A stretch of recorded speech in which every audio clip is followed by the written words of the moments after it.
नमस्कार दोस्तों, आप सभी का हमारे चैनल एजुकेशनल फ्रेंड पर स्वागत है। दोस्तों, अगर आप हमारे चैनल पर नए हो तो कृपया हमारे चैनल को सब्सक्राइब कर हमारे फैमिली का हिस्सा बने। दोस्तों, आज के इस वीडियो में हम आपके साथ बहुत ही इंटरेस्टिंग और सेल्फ हेल्प किताब की हिंदी समरी शेयर करने वाले हैं, इसीलिए दोस्तों आप सब इस वीडियो को अंत तक जरूर पढ़िए। दोस्तों, अगर आप इस वीडियो को अंत तक ध्यान से सुनते हैं तो आपको इस वीडियो से कुछ ऐसा सीखने को मिलने वाला है जो आपको आपकी लाइफ में बहुत काम आएगी। इसलिए इस वीडियो को अंत तक अवश्य सुनें। दोस्तों, आपने कई बार सुना होगा कि हमारे साथ अच्छा हो या बुरा, या हमारी जीत हो या हार, कहीं न कहीं हम उस हार या जीत के जिम्मेदार हम स्वयं खुद होते हैं। किंतु हमारे अंदर कौन सा ऐसा फैक्टर है जो हमारी जीत को या हार को तय करता है? दोस्तों, क्या आपने कभी इस बात पर गौर किया हुआ है? क्या यह सवाल उठाया है? दोस्तों, आपका हाँ या ना जो भी जवाब हो, आज की यह बुक समरी इस बात को बड़ी ही बारीकी से हमें समझा देंगी। तो दोस्तों, आज के इस बुक समरी का नाम है माइंडसेट, जिसे कैरोल एस डवेक जी ने लिखा हुआ है, जो एक साइकोलॉजिस्ट है और उसके साथ ही एक बेस्ट सेलर लेखक भी है। दोस्तों, उन्होंने personality of social development field में अपना बहुत बड़ा योगदान दिया हुआ है, खास करके माइंडसेट के ऊपर। 2011 में अमेरिकन साइकोलॉजिकल एसोसिएशन ने उन्हें बड़े बड़े अवार्डों से सम्मानित किया हुआ था। दोस्तों, इस वीडियो के जरिए आपको बहुत कुछ सीखने को मिलने वाला है, इसीलिए इस वीडियो को अंत तक जरूर सुनें। तो बिना समय को गवाएं, चलिए वीडियो की शुरुआत करते हैं। माइंडसेट समरी इन हिंदी। दोस्तों, जब आपका सामना फेलियर से हो जाता है तब आपके मन में पहला विचार क्या आता है? क्या आपका कॉन्फिडेंस तुरंत कम हो जाता है, या आप उस हार को एक लर्निंग एक्सपीरियंस के रूप में देखते हैं?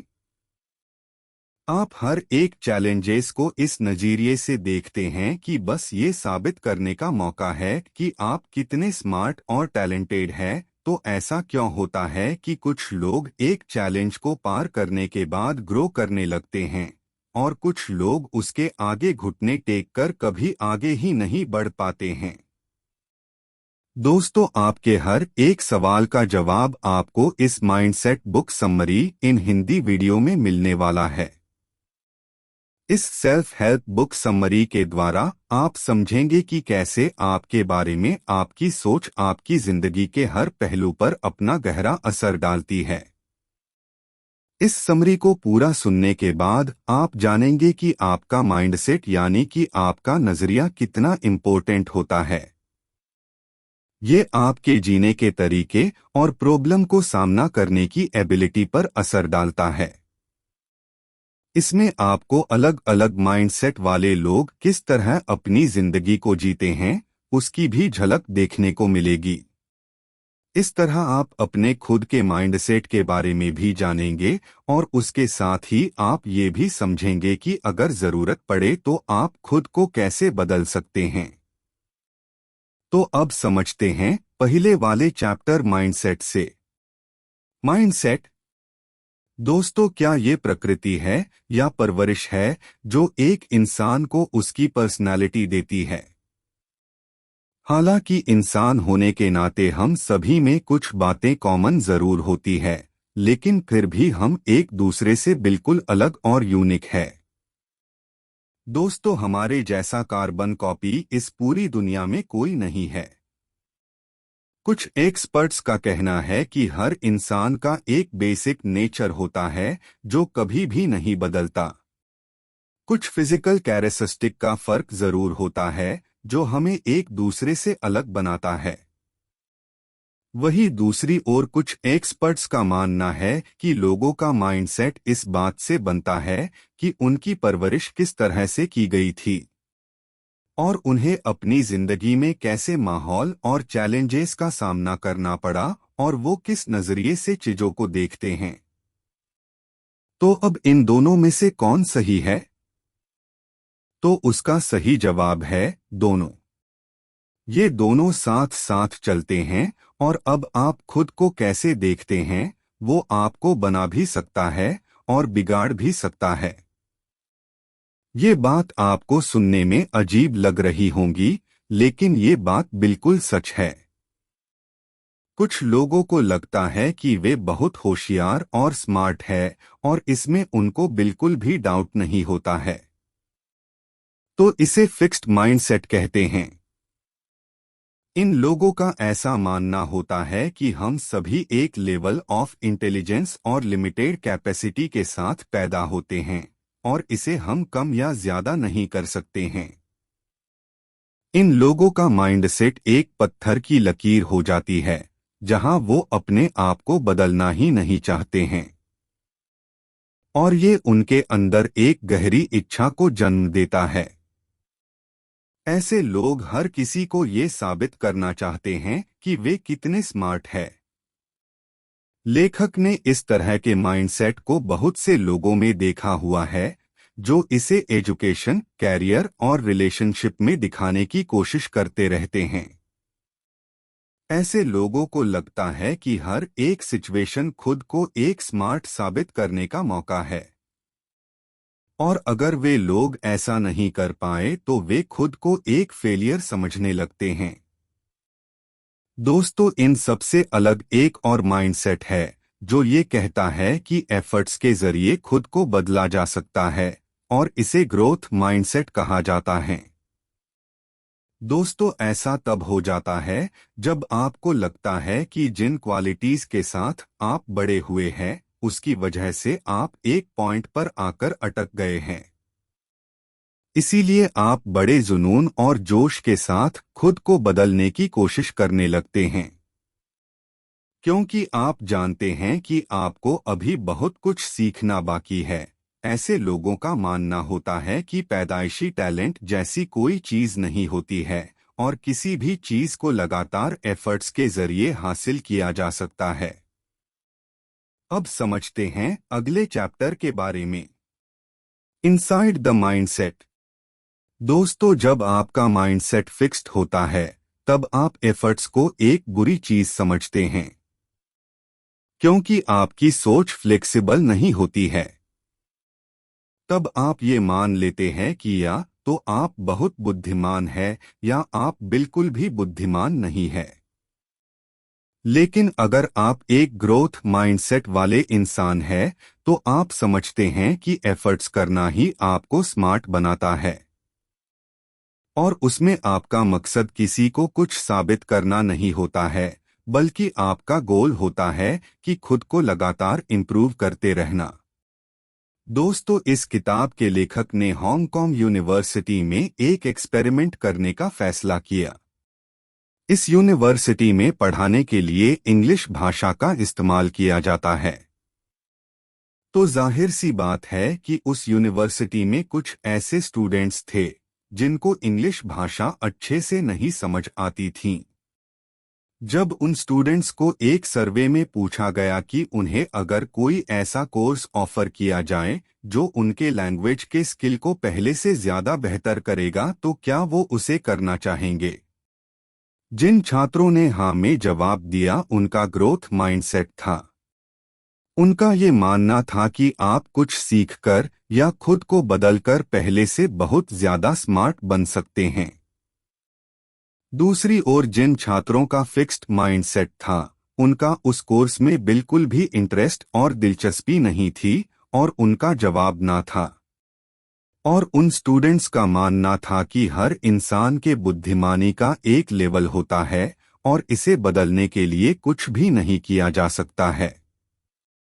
दोस्तों, जब ब्रेन वेव्स की बात आती है तब भी ग्रोथ माइंडसेट और फिक्स्ड माइंडसेट वाले लोगों में अलग अलग पैटर्न देखा गया है। इस किताब की लेखिका ने कोलंबिया के लैबोरेटरी में कुछ लोगों के ब्रेन वेव्स को स्टडी किया और यह समझने की कोशिश की कि ब्रेन वेव्स किस टाइम पर बढ़ते हैं या उनमें कुछ बदलाव आते हैं। उनमें कुछ पार्टिसिपेंट्स से कुछ सवाल पूछे और उनके ब्रेन वेव्स को तब मेजर किया जब उनको ये बताया जाता था कि उनका जवाब सही था या गलत। दोस्तों, जिन लोगों का फिक्स्ड माइंडसेट था उनके ब्रेन वेव्स में तभी कोई हलचल दिखाई दी जब उनको कोई जवाब बताया जाता था। दूसरे शब्दों में, वे लैबोरेटरी में मौजूद लोगों को साबित करना चाहते थे कि वे कितने स्मार्ट और बुद्धिमान थे। लेकिन जब उन्हें कोई इंफॉर्मेशन दी जाती थी जिससे वे कोई सीख सकते थे, तब उनके वेव्स ने कोई इंटरेस्ट नहीं दिखाई। यानी जब उन्होंने गलत जवाब दिया तब उन्होंने सही जवाब से कुछ भी नहीं सीखने की कोशिश की। दोस्तों, जब ग्रोथ माइंडसेट वाले लोगों को स्टडी किया गया तब टीम ने देखा कि जब उन्हें कोई इंफॉर्मेशन दी जाती थी तब उनमें उन्हें जानने की उत्सुकता जाग उठती थी, क्योंकि वे स्टूडेंट्स जानते थे कि सीखने से उन्हें आगे बढ़ने में और ग्रो करने में मदद मिलेगी। क्योंकि फिक्स्ड माइंडसेट वाले लोग चुनौतियों का सामना करने से कतराते हैं और हमेशा अपने कंफर्ट जोन में रहना चाहते हैं और अपना कॉन्फिडेंस उन चीजों के जरिए बढ़ाते हैं जिन्हें वे आसानी से और अच्छे से कर सकते हैं। वे खुद को सबसे ऊपर और बेस्ट समझते हैं क्योंकि उन्हें ऐसा लगता है कि उनके पास जो नॉलेज और टैलेंट है उसके ऊपर कुछ सीखने की कोई गुंजाइश ही नहीं है और वे सब कुछ पहले से ही जानते हैं। और ऐसे लोगों को मेहनत करना और रिस्क लेना पसंद नहीं होता है। इन लोगों का ऐसा मानना होता है कि अगर किसी चीज में मेहनत करने की जरूरत पड़ रही है तो इसका मतलब यह है कि आप उस चीज में अच्छे नहीं हैं, तो उसे बेकार में ट्राई करने का क्या मतलब। उनकी सुई इसी बात पर अटकी हुई रहती है कि या तो उनके पास पूरी स्किल है या फिर बिल्कुल भी नहीं है। लेकिन अगर आपने सीखने से इनकार कर दिया तो आप इम्प्रूव कैसे करेंगे? ग्रोथ माइंडसेट वाले लोग अक्सर खुद से यही सवाल पूछते हैं, इसीलिए वो हर चैलेंज को एक्सेप्ट करने के लिए तैयार रहते हैं, क्योंकि वे जानते हैं कि अगर वो फेल भी हुए तो भी वो उससे कुछ न कुछ जरूर सीख लेंगे। और ऐसा नहीं है कि ग्रोथ माइंडसेट वाले लोगों को असफलता से तकलीफ नहीं होती है, लेकिन वो इस फेलियर से खुद को तोड़ने नहीं देते हैं। उनका जज्बा ऐसा होता है कि मैं फेल हुआ तो क्या हुआ, मैं अपनी गलतियों से सीखकर दोबारा से उसका सामना करके उसे पार कर लूंगा। दोस्तों, अब इस विल पावर को लेकर आगे बढ़ते हैं और समझते हैं अगले चैप्टर के बारे में, माइंडसेट ऑफ चैंपियन। दोस्तों, अगर आप खेल में दिलचस्पी रखते हैं तो आपने कई बार इस लाइन को सुना होगा कि वो तो एकदम नेचुरल गिफ्टेड प्लेयर है। पहले तो आपकी भी ऐसी ही सोच रही होंगी कि ऐसा कहने में कुछ भी गलत नहीं है, क्योंकि वाकई में कुछ लोग एक्स्ट्रा ऑर्डिनरी टैलेंट के साथ पैदा हुए हों, जैसे मानो वो एक महान स्पोर्ट्समैन बनने के लिए ही पैदा हुए हो। लेकिन अब आपने इस किताब की समरी पढ़ लिया हुआ है तो अब आप इसे एक अलग नजरिए से देखने लग जाएंगे। हालांकि फिजिकल क्वालिटीज जैसे कि हाइट और लंबे पैर वगैरह आपको कुछ एडवांटेज जरूर दे सकते हैं, लेकिन ये माइंडसेट ही है जो आपको दूर तक ले जा सकता है। बिल्ली बीन कहते हैं कि वे एक नेचुरली गिफ्टेड इंसान है और जब वे स्कूल में थे तब वे खेल में बहुत ज्यादा एक्टिव थे। बास्केटबॉल में वे MVP थे और फुटबॉल में क्वार्टरबैक थे। उसके साथ ही बेसबॉल में वे सबसे बेहतरीन हिटर थे। उनके पास एक चैंपियन माइंडसेट के अलावा सब कुछ था। बिल जी का माइंडसेट ऐसा था कि उन्हें लगता था कि उनका पैदाइशी टैलेंट उन्हें सबसे यूनिक बनाने वाला है। जैसे जैसे वे बड़े होने लगे तो वे खुद पर से कंट्रोल खोने लगे। जब भी उनसे कोई गलती होती थी तब उन्हें बहुत गुस्सा आने लगता था और वे उस स्ट्रेस को सहन नहीं कर पाते थे और फिर वे अपना गुस्सा दूसरे लोगों के ऊपर उतारते थे। वे अपने फिक्स्ड माइंडसेट में इतना उलझ गए थे कि वे अपने प्रॉब्लम को सॉल्व ही नहीं कर पाए। वो भी ऐसा सोचने लगे कि अगर उनसे गलती होती है तो वे नेचुरली गिफ्टेड इंसान नहीं है। उनका मानना था कि एफर्ट्स और प्रैक्टिस सिर्फ उन लोगों के लिए है जो कभी बेस्ट हो ही नहीं सकते।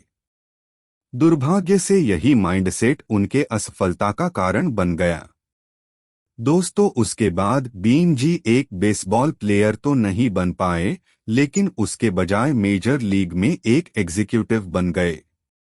इसी काम के दौरान उन्हें यह एहसास हो गया कि उनमें कितना बड़ा दोष था और वो था उनका फिक्स्ड माइंडसेट। लेनी जी, जो उनके पहले टीम मेट थे, उन्होंने बिल जी को अपनी गलती का एहसास करवाया। लेनी जी किसी भी नेचुरल गिफ्ट के साथ पैदा नहीं हुए थे, बल्कि उनकी तुलना बिल जी के साथ की जाए तो बिन जी आसानी से उन्हें हरा सकते थे। लेकिन बिल जी ने यह देखा कि लेनी का माइंडसेट एक चैंपियन जैसा था और उन्होंने फेलियर को कभी एक हार के रूप में नहीं देखा बल्कि एक मौके की तरह देखा जिससे वे कितना कुछ सीख सकते थे। लेनी जी अपने फेलियर को एक सिग्नल की तरह देखते थे, जिसका मतलब यह था कि उन्हें अब और कड़ी मेहनत करने की जरूरत है। तब जाकर बिन जी को यह एहसास हो गया कि चाहे आपने कितना ही नेचुरल टैलेंट क्यों न हो, लेकिन अगर आपका माइंडसेट गलत है तो आप कभी भी एक चैंपियन नहीं बन सकते हैं। तो दोस्तों, अब आप क्या सोच रहे हैं? ग्रोथ माइंडसेट को अपनाने में अब भी देर नहीं हुई है। हर सुबह बदलाव के लिए एक नया मौका लेकर के आती है। अब आप भले ही यह बुक समरी सुबह को पढ़ रहे हों या शाम को पढ़ रहे हों, लेकिन बदलने की शुरुआत अभी और इसी वक्त से हो सकती है। वो कहते हैं ना कि अभी नहीं तो कभी नहीं, और कल करने का मन करे तो मैं आपको बताना चाहूंगा कि कल कभी आता ही नहीं है। इसीलिए आपको जो कुछ भी करना है वो आपको अभी और इसी वक्त से शुरू करना होगा।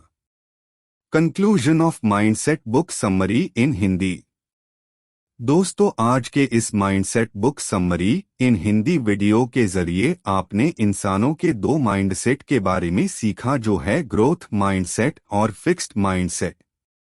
जब आपका माइंडसेट फिक्स्ड होता है तब आप ये सोचते हैं कि आपके स्किल्स को या टैलेंट को बदला नहीं जा सकता है या उसे बेहतर नहीं किया जा सकता है।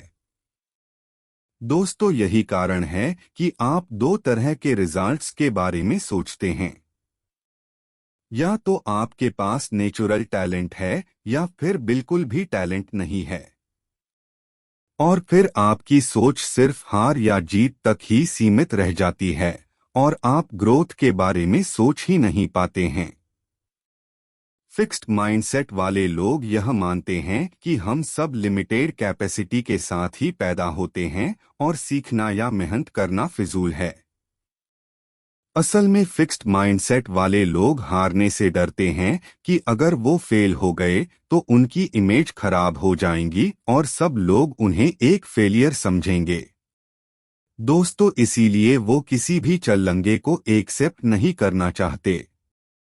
जबकि ग्रोथ माइंडसेट हमें यह सिखाता है कि सीखने का कोई अंत नहीं होता है और इसमें आप अपनी गलतियों से सीखकर लगातार खुद को पहले से ज्यादा बेहतर करते हैं। असफल होने के बाद भी आप रिस्क लेना बंद नहीं करते और आप लगातार मेहनत करना जारी रखते हैं। फिर यही मेहनत बाद में आपको सफल बनाती है। उसके साथ ही आपने यह भी जाना कि माइंडसेट का आपके लाइफ पर कितना गहरा असर होता है। जब आप किसी प्रॉब्लम का सामना करते हैं तब फिक्स्ड माइंडसेट आपको धीट बना देता है, जो आपको दूसरे रास्ते को देखने ही नहीं देता है। जबकि ग्रोथ माइंडसेट आपको एक नया रास्ता दिखाकर उस समस्या को सॉल्व करने में मदद करता है। खुद के बारे में आपकी जो राय है उसको बदलना थोड़ा मुश्किल तो है, लेकिन असंभव नहीं है। अपने खुद के विचारों को आपको पीछे पकड़कर रखने ना दें, पर कभी भी सीखना और कोशिश करना बंद ना कर दें। क्योंकि जिस दिन आपने यह मान लिया कि आपको सब कुछ आता है और आपको कुछ सीखने की जरूरत नहीं है, असल में आपकी हार उसी दिन हो जाएगी। अगर कभी आपका फिक्स्ड माइंडसेट रहा भी है तो उसे धीरे धीरे करके ग्रोथ माइंडसेट की ओर लेकर के जाइए। दोस्तों, इसी के साथ आज का यह माइंडसेट बुक समरी इन हिंदी वीडियो यहीं पर समाप्त होता है। आपको यह वीडियो कैसा लगा, यह हमें नीचे कमेंट बॉक्स में कमेंट करके जरूर बताएं। उसके साथ ही इस आर्टिकल को अपने दोस्तों के साथ शेयर करना न भूलें। धन्यवाद।